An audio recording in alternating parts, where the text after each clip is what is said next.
আসসালামু আলাইকুম। আজকে পেহেলগাম যাচ্ছি। আর পেহেলগাম যাওয়ার পথে হুট করে 4 লেন থেকে এরকম বিশাল বড় রোড, আসলে এটা কয় লেনের রোড এটা আমি জানি না, কিন্তু হুট করে এই বিশাল বড় রোড। পরে ড্রাইভারকে জিজ্ঞেস করি যে হুট করে এত বড় রোডের কারণ কি।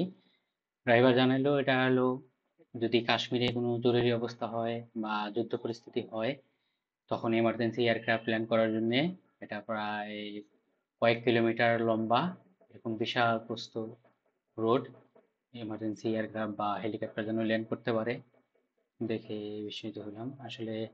গোটাল রোডে আস্তে আস্তে অনেক জায়গায় সেনাবাহিনী আমাদের আটকাইছে।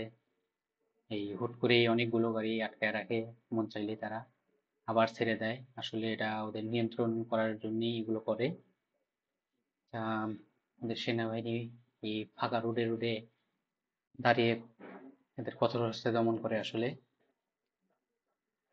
যাই হোক, রোজ 360-র সাথেই থাকুন। এরকম দেশি বিদেশি বিভিন্ন ভিডিও উপস্থাপন করবো আপনাদের মাঝে ইনশাআল্লাহ। আজকের মতো এই পর্যন্তই। আল্লাহ হাফেজ।